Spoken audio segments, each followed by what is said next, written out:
Okay, so this is the Chemistry 2 paper from May 2018. So this is the first time that this paper was set, and it's the higher version. So the first question here is taken from the metals section, or metal extraction section of the syllabus, and it's all to do with electrolysis. So as a group of students carried out an investigation into the electrolysis of copper 2 sulfate solution. They used the apparatus shown to test the hypothesis, and the mass of copper that forms on the cathode increases as the time increases. So just a few details that just to remind ourselves. So the cathode is a negative electrode and the anode is positive. And in this solution here, we've got copper ions, which are Cu2+, and we've got sulfate ions, which are SO4 2-. And so applying the opposites attract, the copper ions will head this way, and the sulfate ions will head this way. When the copper ions arrive at the cathode, they are given electrons and effectively become copper atoms, which is why the mass of copper will increase. We can see in the photograph here that at the end of the experiment, the cathode is coated in copper. So the results, which are down here, show us that the experiment was run twice. Okay, so they did the experiment on 2 occasions, and then they took the mean mass of the cathode as the experiment progressed through time down here. And so you've got 3 marks here for plotting a graph. Okay, so I won't plot the graph simply because the things that you need to be aware of is that you've only got a half a square tolerance for the 4 points, but you do have a straight line, and it is important that a straight line goes through 0, 0 here, because that's exactly what the starting mark be. Okay, so you've got a straight line showing that as time increases, the amount of copper increases. So moving on to the actual question, and so far this has been largely a comprehension question from the information given to you in the first part of the question. And it says, use the results collected at 30 seconds on the following equation to calculate the percentage variation in these measurements. So if we have a look back at the 30-second results, bearing in mind we need the furthest mass from the mean, take away the mean, and the mean again. So we need to look at these values here in the table to establish which is the furthest mass from the mean. So at 30 seconds, which is these results here, we can see that the mean is 8 grams, and then the 2 results here are actually equidistant from that mean. So 8.2 is 0.2 grams more than 8, and 7.8 is 0.2 grams less than 8. So it doesn't actually matter which of these 2 results we use. So arbitrarily, I'm going to use the 8.2.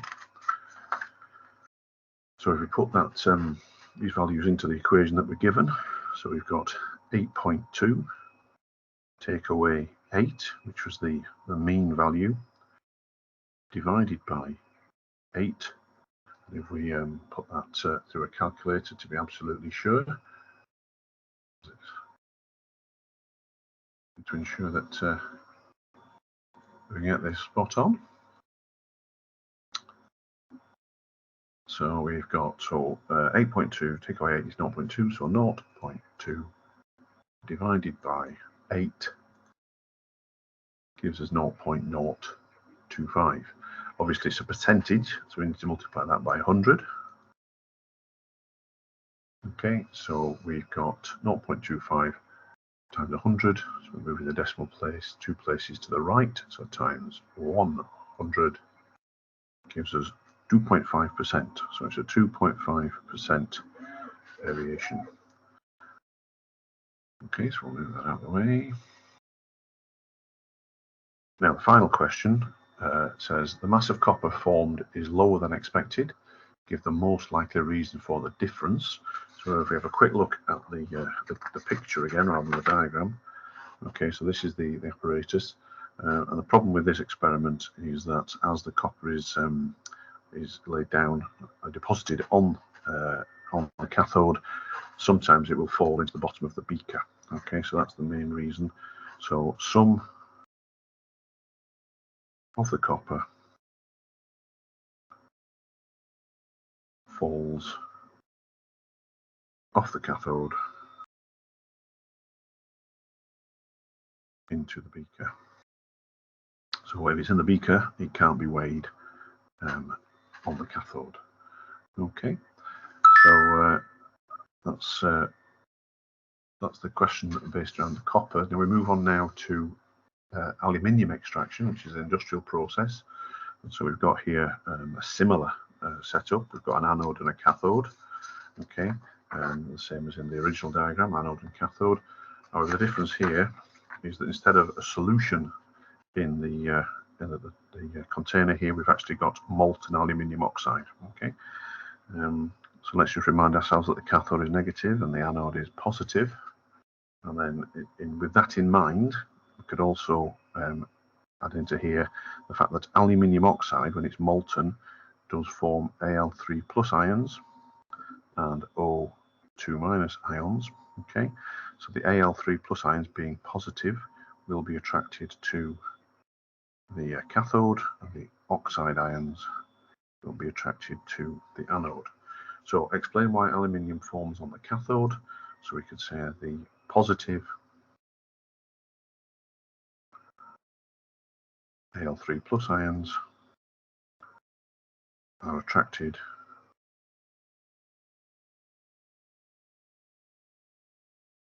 to the negative cathode,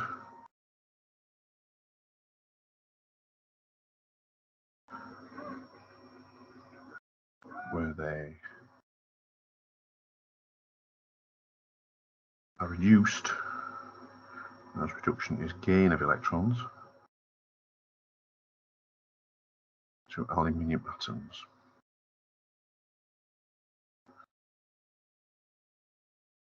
Okay, so you could throw in the use of the word reduction there to make it clear you understand that reduction is gain. If you remember oil rig, where oxidation is loss and reduction is gain of electrons.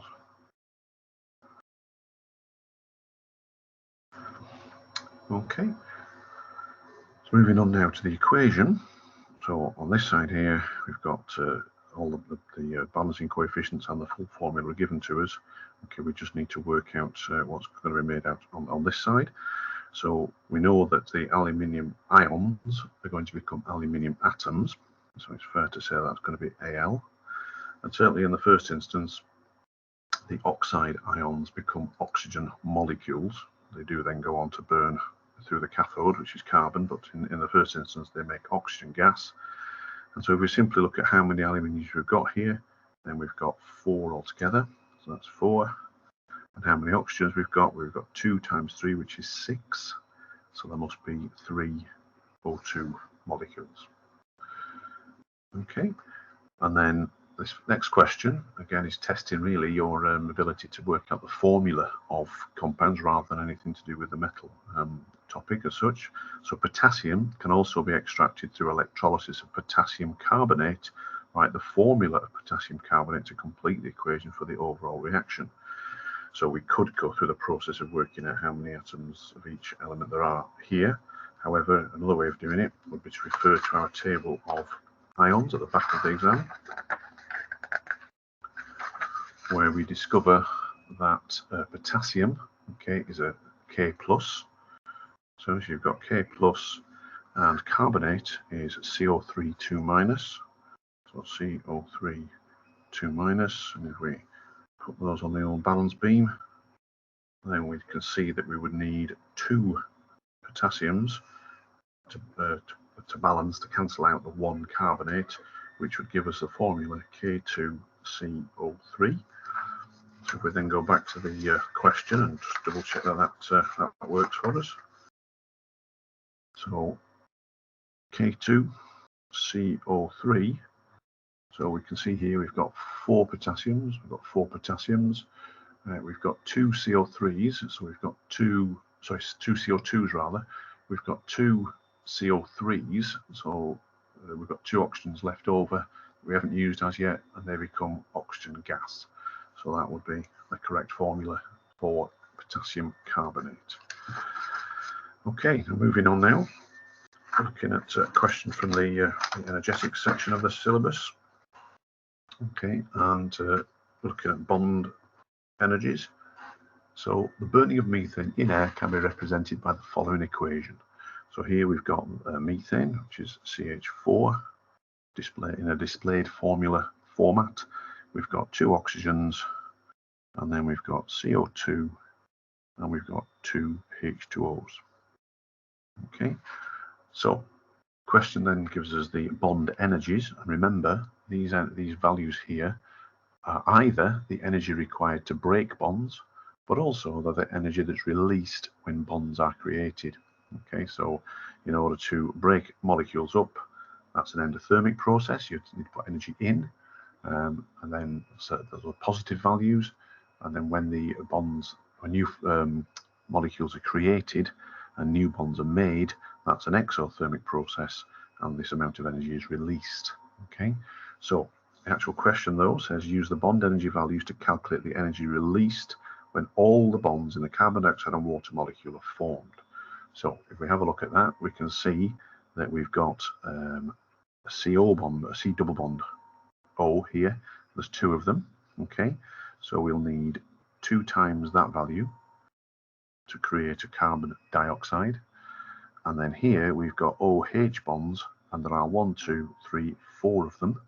Okay, so that's value there. So that's 4 times 464. And we will add all that energy up together in order to get a total. So let's bring the calculator back in.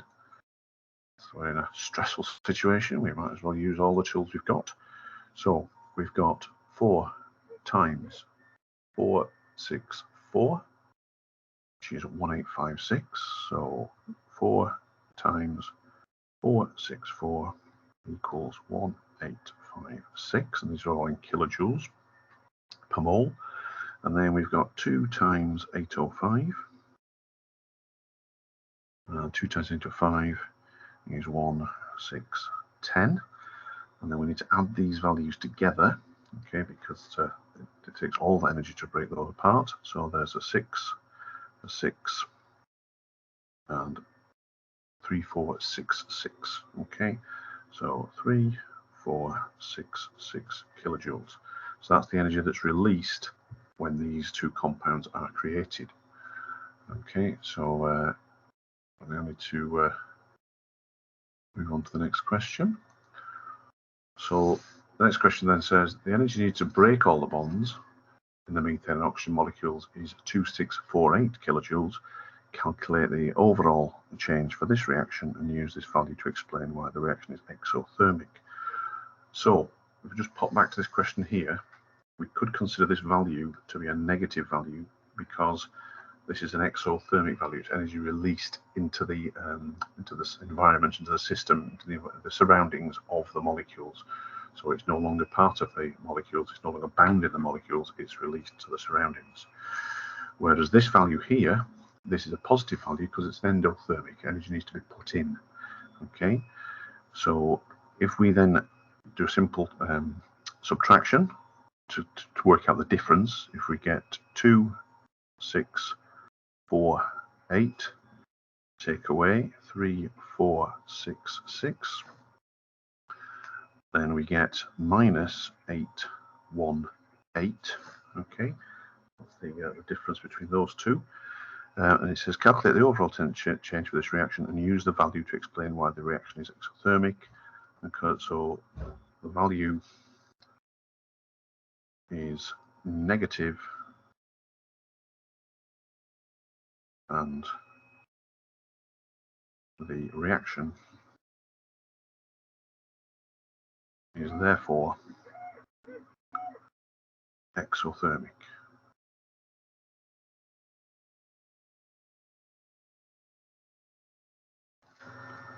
Okay, so more energy is released than is taken in by the molecules when the bonds are being broken.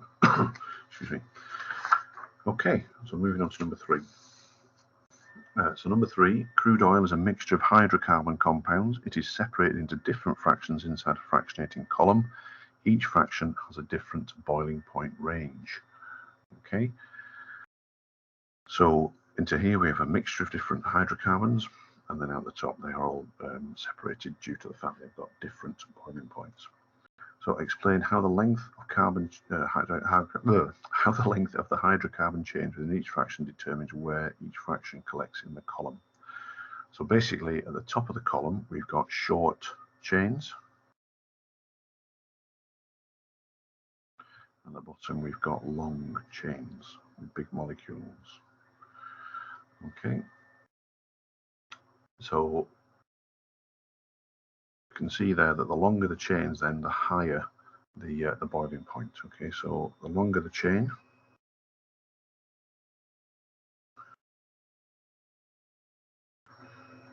the higher the boiling point. And this is because the molecules are bigger and therefore need more energy to get them to boil, to separate from a liquid and into a gas. Okay, so the longer the chain, the higher the boiling point, or buffet, sometimes known.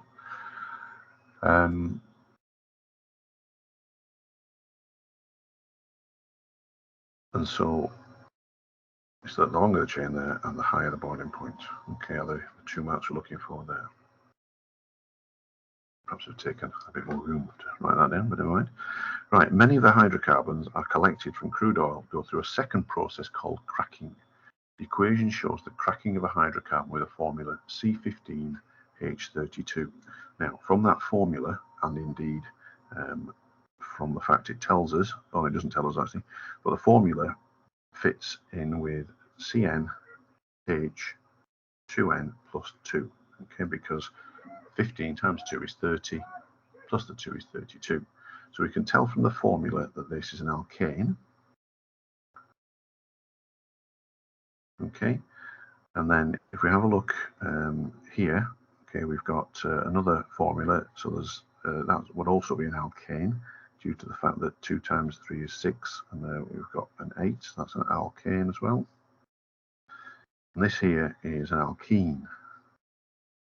And that's the point of cracking, to make alkenes from alkanes, so we can then go on to use these for polymerization reactions, making plastics. However, we've got another molecule left, so basically we need to work out how many atoms of each element we haven't used, okay, and then work out what's left over, and then divide it by 2 to make the formula of the next element. So we've got 15 atoms to play with, of which we've got 3 plus 4 here, so because there's 2 times 2, so 3 and 4 is 7. Okay, so 15 take away 7 is 8. However, there's 2 molecules here, so that's going to be C4. So we've got the 8 carbons have been accommodated there, and then we've got 8 plus 8, which is 16 hydrogens. Okay, therefore we've got 16 hydrogens left over. Okay, but there's 2 molecules, so that's H8. Okay, so you've got there the formula of the missing chemicals, and we can tell from this formula that these also are going to be alkenes because they fit the general formula CnH2n. So from this process we've got 2 alkenes, which are 2 molecules with a double bond, which make them very useful for further polymerization and making plastics. Okay, give the reaction conditions used in this process. Okay, this is the cracking process. So we need high temperature and a catalyst. Now in the lab, the catalyst could be broken pot or pumice stone, and then we'd use a high temperature. We'd use a Bunsen burner in order to get it going. Okay. We could also mention absence of air to prevent burning, but it does work in the lab certainly without. So that's another condition you could mention, but those 2 there would get you the mark. I'll give you one reason why it's important to carry out cracking. Okay, and I've mentioned this a couple of times, but the smaller chain alkenes are useful to go on to make things like plastics. Okay, So small alkenes can be used as monomers, which is the word we use to describe small molecules that can be polymerized to make plastics. And polymerization means making plastics. Basically, you take molecules like these two and you stick them together in long chains to make plastics. Okay, so the next question, many hydrocarbons display isomerism. Give the meaning of the term isomer. Okay, so an isomer is a structural, is two or more structures using the same formula. Okay, so it's the same molecular formula,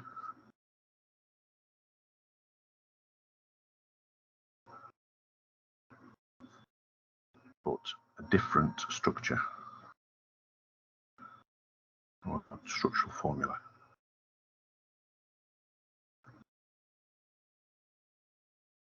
Okay, and then it asks you here to show the other isomers of C5H12. Okay, so this isomer here is known as a straight chain isomer. All the carbon atoms are in a row. Okay, so if you want to start to isomerize this, a good starting point is to reduce the chain length of the main chain and then add the methyl group, that's with a single carbon, somewhere along the chain. So this currently has got 5 carbons in a row. So if we draw 4 carbons in a row, and then find a place to put our carbon chain where it doesn't simply make the chain longer again. So if I put it here and put a C up there, that would be incorrect because it's basically this structure with the carbon chain bent slightly, which is still a carbon chain of 5. So we can put it here or on this one. These two, if either of these two carbons would effectively make the same structure, okay, because it's simply on the second carbon, depending on which way you count from. And then we can add in the hydrogens, making sure that every carbon has got its prerequisite 4 bonds. And we can stick in the extra hydrogens if we wish, but it starts to get a bit complicated. So that structure actually shows what we need to see. And if you would imagine to rotate this over on top of itself, so the carbon's down here, or you were to rotate it that way, so the carbon's there, they're all the same structure, but they're just rotated in space. And so the final structure, the only other way to do this is to reduce the carbon chain one more time to 3 carbons. You put a carbon there and a carbon here, okay, so we end up with this this cross structure, and place the other bonds on the carbons. This one obviously is already saturated, already all its carbon bonds in place, so we don't need to add anything to that. And each of these bonds would have a hydrogen on it. Okay, so those are the 2 isomers of pentane. Okay, right, moving on, number 4. So this was from the acids and bases part of the syllabus. So potassium chloride and potassium sulfate are salts that can be made from reactions of acids. Becky and David carried out experiments to prepare both salts. To make a sample of potassium chloride, they reacted potassium carbonate powder with dilute hydrochloric acid. They used the following method. Add potassium carbonate powder to dilute hydrochloric acid, and as a matter of course, that would effervesce because the carbonate would produce carbon dioxide gas, but we would get our desired salt of potassium chloride. Okay, so remember that the chloric acid makes a chloride, and it'd be potassium chloride in this instance. Anyway, they've done that. They filter the mixture, which implies that there would be some potassium carbonate powder left over, and they leave the remaining mixture in a warm place overnight, and this is to evaporate. So that suggests to us that there is excess potassium carbonate, okay, in this reaction, and this stage here is to evaporate the water to leave the crystals behind. Okay, so David said it was important to know the volume of acid in stage 1. Circle whether you agree or disagree with the statement and explain your answer. Now, this question is Either answer is acceptable. No, I've just realised I've missed a question. I'll come back to that in a second. Okay, so either answer is acceptable for this. Okay, as long as you give good reason, right? So you can agree, right, and you can agree that he needs to know, right, because you're not told in the question specifically that the acid is in excess. So in order to get complete reaction of the acid, you need to know that you are putting in enough, and for that to be true, you need to know how much acid you've got. Okay, so so for agree, we don't know that carbonate is in excess. We can infer that from the information, but we're not told that actually in the description of the method. Okay. And then from the disagree, okay, so from the disagree point of view,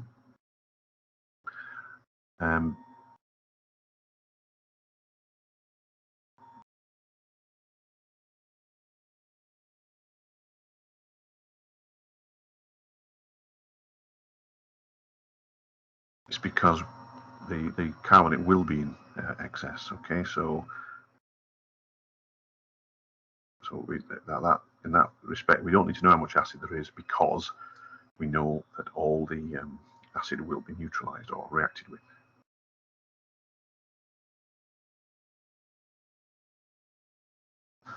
Okay, so as long as you give the appropriate reason, then you can still pick up those marks. Okay, and then it asks us for a balanced symbol equation for the reaction taking place in stage 1. Okay, so for this we need to know a few formula. Okay, and I just realised I've called that sodium carbonate, not potassium carbonate. The formula is still the same, but we need to replace that with a K. So the reaction is K2CO3, which is potassium carbonate, and if you weren't sure about that, you can always check at the back with the old formula. Okay, these things here, and we've already established the formula of potassium carbonate previously. Okay, so that's potassium carbonate, and that's going to react with hydrochloric acid. Okay, and hydrochloric acid is given to us in the question, in case you'd forgotten. And as mentioned earlier, because this is a carbonate reacting with an acid, you need to remember that there are 3 products for this reaction. There is salt, which is KCl, which is our desired salt, the potassium chloride, that's what we're after. And again, you can double check that in the back. The charge on a potassium ion is +1 and the charge on a chloride ion is -1, so that's the correct formula. We get water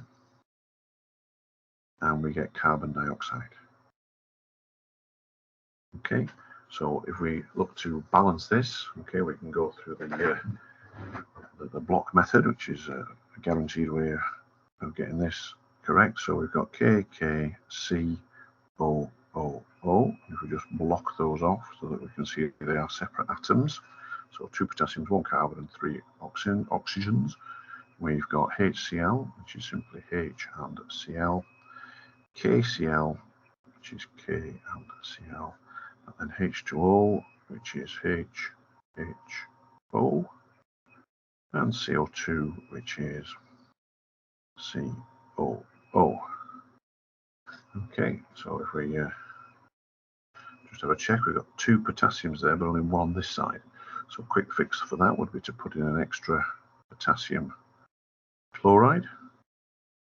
We've got 1 carbon here and 1 carbon there, which is working out well. We've got 3 oxygens here, and then we've got 1, 2, 3 there. Okay, and then for the hydrogens, we've got 1 here, but we've got 2 there. So if we add in an extra HCl, that solves the hydrogen issue, and it also solves the problem we caused by adding the extra potassium chloride, because we then had 2 chlorines, but we've now got 2 chlorines. So in summary, that should be a 2 there and a 2 there. Okay, so that's that balanced, and the marks are 3 marks here, so it's well worth getting that right. You get a mark for the reactants, working on the formula, a mark for the products, and a mark for balancing. Okay. Okay, so moving on to part B, so this time we're not making potassium chloride, we're making potassium sulfate. Okay, so they react to potassium hydroxide solution with different sulfuric, with dilute sulfuric acid, not different sulfuric acid. They use the following method. So we measure out 25 centimeters cubed of potassium hydroxide. So remember that hydroxide is your classic alkali. When you react an acid with an alkali, you get a salt and water. Add 4 to 5 drops of indicator, okay, and then record the volume of sulfuric acid required to neutralize the solution.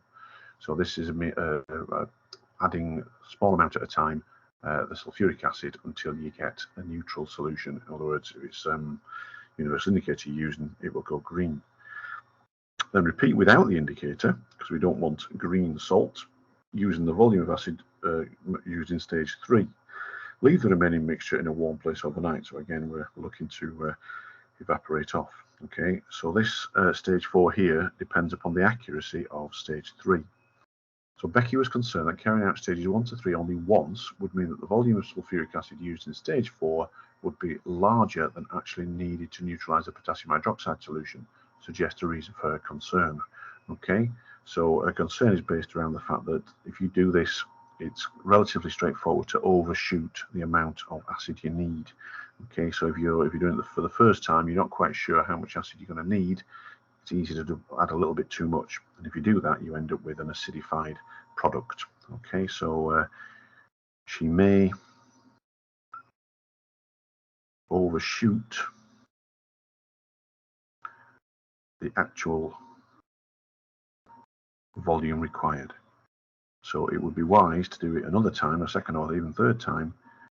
This time, as you approach the volume you discovered the first time, slow down and add a smaller volume of acid. If you're doing it in a burette, that's much easier to do. Just add it dropwise until you get the end point where the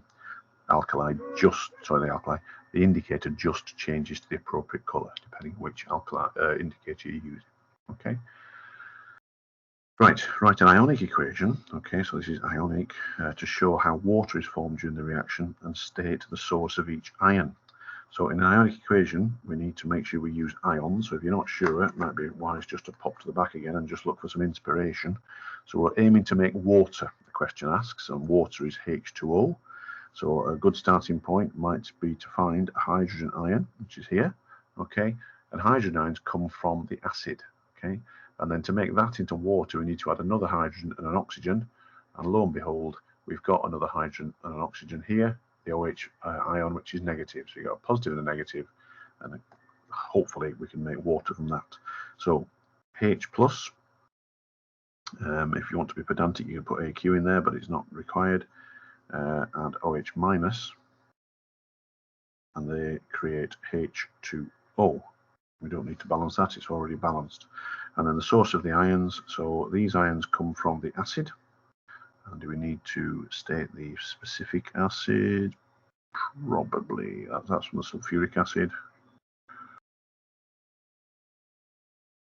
And the hydroxide ion comes from the alkali, which is potassium hydroxide.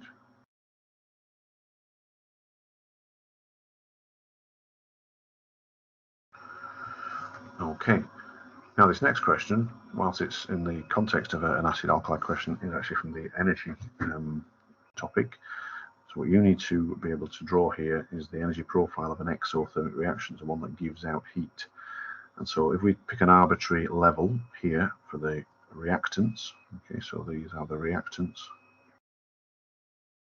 If it's an exothermic reaction, you need to remember that the energy of the products is actually lower because the difference in energy is released to the environment. Okay, so the products will be down here, and that difference between the energy of the reactants and the products is released to the environment, and therefore is measured as an increase in temperature. It's a release of energy to the environment.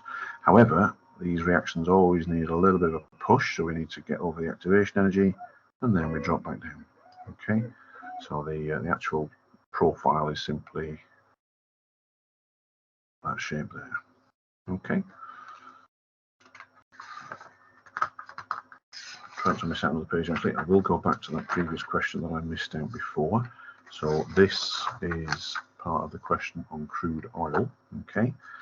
And it's a little bit sneaky, this one, I feel, because it's actually an empirical formula question dressed up as something else.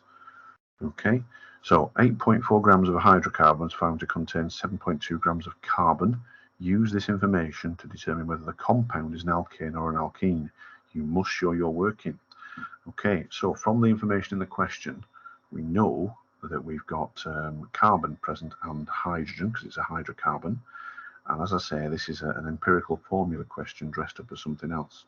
So for an empirical formula question, we need to go through the process of dividing by the atomic mass for each one. So we've got C and H. Now, for empirical formula, then we need to know the mass of each of the two elements present, or the percentage of each element present. But in this case, we're given the mass. So for carbon, we know it's 7.2. Okay, now if there's 7.2 carbon in 8.4 grams of a hydrocarbon, then the rest of that mass must be due to hydrogen. Okay, so that's 1.2 grams. Okay, now if we divide by the, so this is the mass. Okay, now if we then divide by the AR, okay, so the AR of carbon is 12, and the AR of hydrogen is 1. Okay, so if we do that, bring the calculator in, as I say, always wise to use all the tools you've got. So 7.2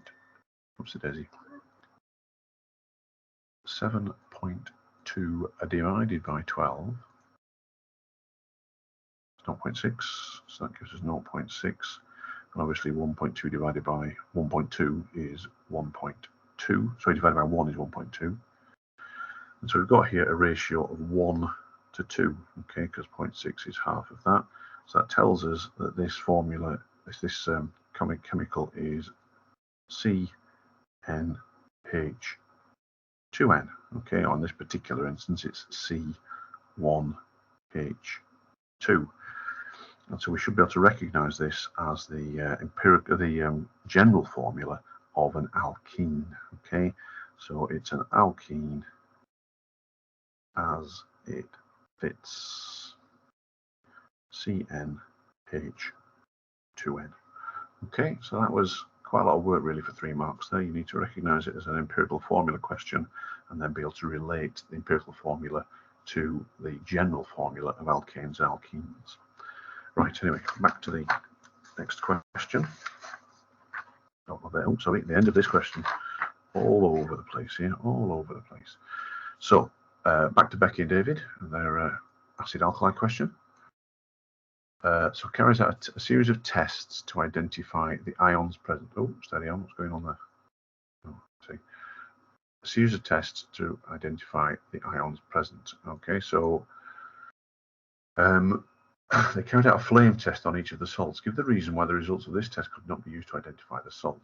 Well, basically, flame test to identify metals, and in both cases, potassium is present. So you can't differentiate between the two if it's the same metal. So K is present in both salts.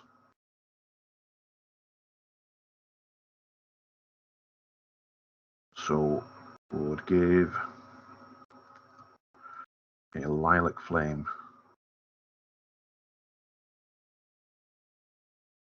for both. Okay, so that wouldn't be able to differentiate. You'd simply be able to confirm what you already knew, that potassium was present because you've just made the salts. So we need a test that will differentiate between the two. Okay, so we would need a test that could identify the chloride. Okay, and that test is the addition of silver nitrate. Okay, so potassium chloride and silver nitrate would give a white precipitate of silver chloride, whereas the sulfate would give no result. So AgNO3 is silver nitrate, gives a white precipitate of AgCl with the chloride. And that would secure you the 2 marks. You've got a test and you've got the results. Or you could use barium chloride, and that gives again a white precipitate of barium sulfate this time with the sulfate.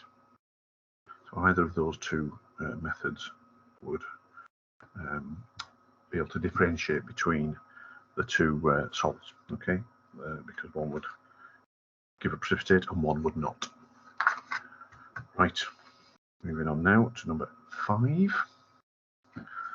So a teacher showed her class how copper can be extracted from copper 2 oxide using charcoal. So this is akin to the blast furnace. Okay, we're reacting copper oxide with charcoal, so that the copper oxide will be reduced to copper, and the charcoal, which is predominantly carbon, will be oxidized to carbon dioxide. Okay, as shown here. So the copper oxide becomes copper, so it is reduced, and the carbon becomes carbon dioxide, so it is oxidized. And so this experiment depends on the presumption that all the copper oxide would be reduced into copper. Okay, so in her experiment, the teacher heated 1.59 grams of copper 2 oxide and 0.12 grams of charcoal in a boiling tube. She continued to heat the mixture strongly until it had been glowing for 5 minutes. She recorded the mass of the boiling tube and its contents before heating, and then again after heating, once the carbon dioxide produced had been released from the tube. Okay, so we're expecting the mass to go down, okay, because of the loss of the carbon dioxide from the tube. So the mass of boiling tube at the start is 37.43. The mass of the boiling tube and contents before is 39.14, and at the end it is 38.82. Somewhat. So in order to work out the mass of copper produced, okay, then we need to look at the mass of the test tube at the end and the mass of the test tube at the beginning. This mass here is the mass of the reactants plus the boiling tube, and this mass here is the mass of the products plus the boiling tube. Now, given that the carbon dioxide will have left the test tube, then theoretically this mass here should just be copper and the test tube. So if we do 38.82 grams, which is the mass of the products and the test tube, take away, or boiling tube rather, 37.43 grams, and that should give us 1.39 grams of copper. Okay, so that's the theoretical mass of copper produced, because this mass is less than that mass due to the loss of carbon dioxide. And then we then need to work out what that is as a percentage. And now she thinks she's going to make 1.27 grams theoretically. So but she's actually made 1.39 grams. So 1.39 divided by 1.27 times 100%. Okay, so this value here is bigger than that value, so we get a value greater than 100, which is going to give us the 109% yield. Okay, so you need to remember that this is the mass of the product plus the test tube, having the carbon dioxide having gone. Okay, so that's why it's 109%. And then moving on, assuming the reactant had been heated at high enough temperature for sufficient time suggests one reason for the yield being larger than expected. Okay, and so we've got here impurities in the charcoal.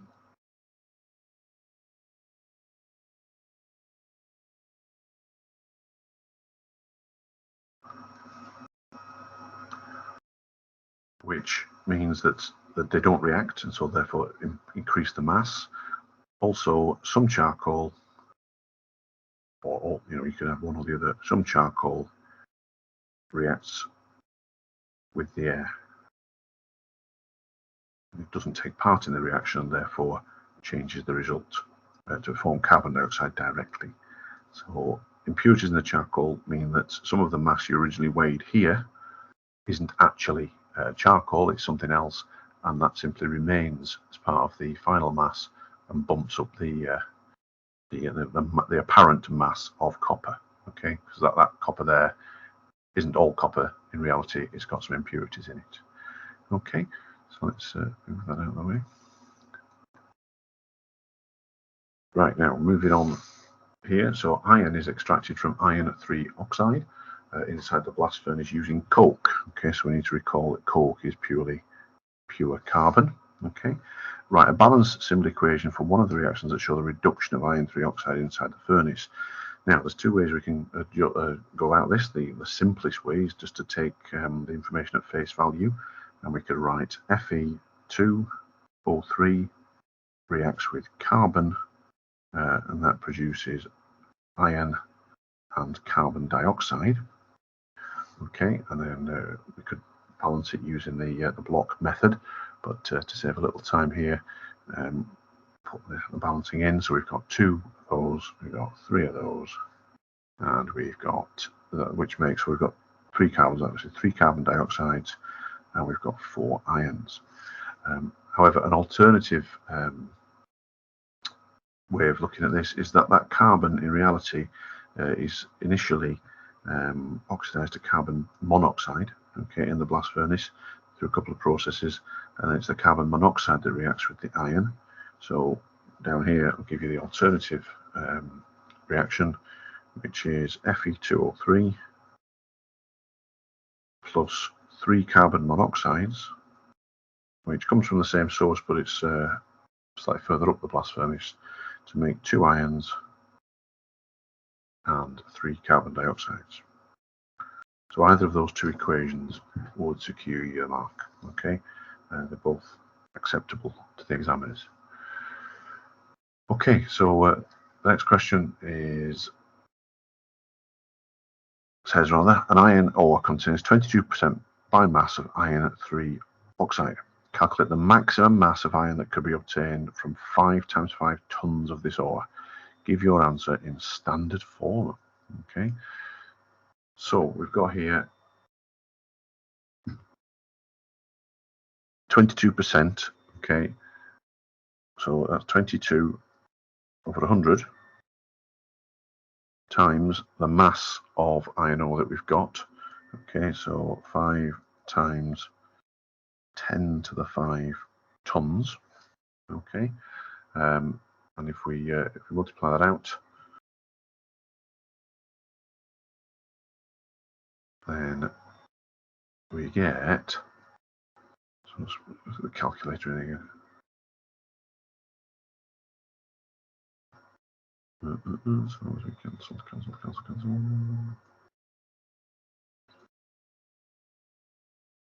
So 22 over 100 is 0.22, so 0.22 times, and then we need the 5, and that's to the 5, isn't it? 5 there.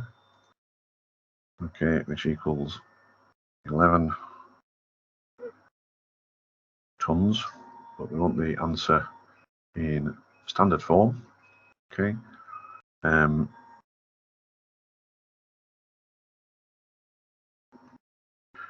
so which equals 1.1 times 10 to the 1, 2, 3, 4, 5 tons. Okay, so 1.1 times 10 to the 5 is the mass of iron that we could get from that much iron oxide. Okay, right, moving on, nearly there.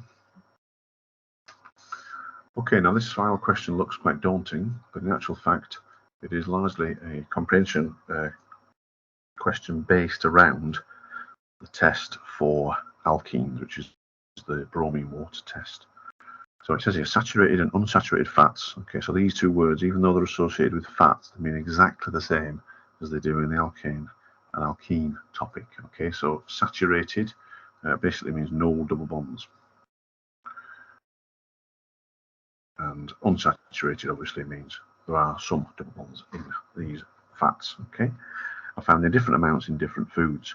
Unsaturated fats are often described as good fats. When used to replace saturated fats in the diet, they help lower cholesterol, one of the risk factors linked to heart disease. While full-fat dairy products and meat contain large amounts of saturated fats, sources of unsaturated fats include nuts, seeds, and vegetable oils.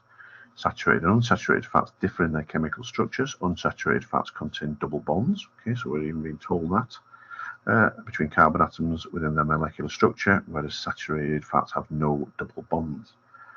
The label on the bottle of a new brand of cooking oil claims it is better than the other cooking oils available on the market because it contains only 15% saturated fat.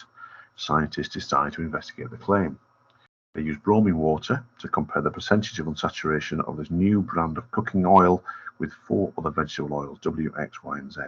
They also test a known alkane and alkene. They measure the volume of bromine water that could be added to each oil sample before bromine water colour remained. The results are shown below. Okay, so oil W, they added 20.4 centimeters cubed of bromine water until the decolorization stopped. Okay, so when you add bromine water to an unsaturated molecule, it will decolorize. But once you get to the point where all that the unsaturated has been saturated, the color will remain. Okay, so we can see that 20.4 is a relatively large volume of bromine water if we compare it to the other 4 lettered oils, and our new brand has actually quite a lot of bromine water, suggesting it is very unsaturated. Okay, and then we've got the alkene and the alkane rather as a benchmark. So alkanes, 0.1 of a centimeter cube, and it keeps its color. So there are no double bonds in an alkane. With an alkene, you can add 40 centimeters cubed, and that's obviously showing that there's lots and lots of double bonds there, and that would be the benchmark. Right. So a lot of information there, so it's you might be considering this to be quite daunting, but actually the questions are broken down into smaller bite-sized chunks. So which one of these statements best describes the oils tested? Tick the correct answer. So the oils contain saturated fats only. Well, that's not true from the data here. The oil contains unsaturated fats only. Well, again, that's not true because we've got varying degrees of them. And the oils contain both saturated and unsaturated fats. So that's the true statement there, because our results show that they contain both. Explain why the first drops of bromine water that are added to each of the oil samples are decolorized. Okay, so the bromine molecule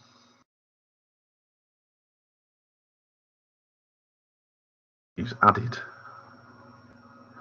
across the double bond.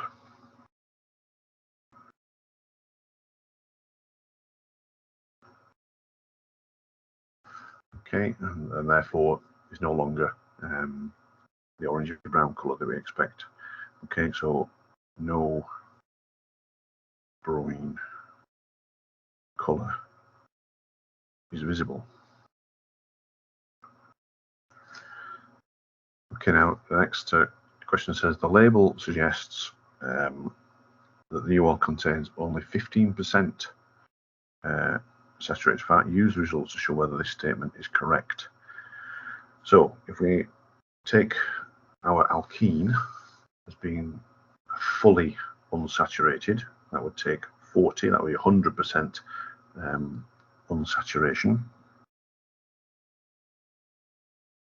And we compare our new brand, which is 30, then we could actually do a calculation. We could say that 30.1 over 40 times 100, that will give us a measure of the saturation. Okay, so that's going to be 25%, sorry, 75%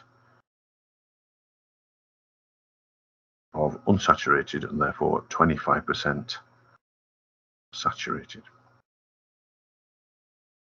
So it would seem that the oil manufacturers are misleading us there, okay, because it's not as good as they claim. So it's incorrect.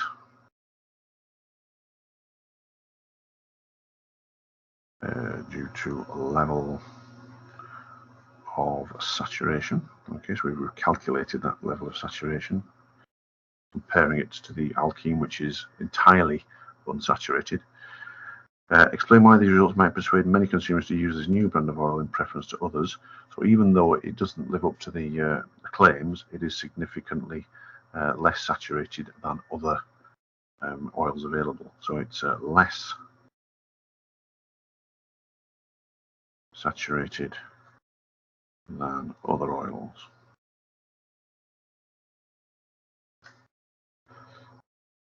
Okay, so that's that would likely to lower heart disease etc. Okay, so it's less likely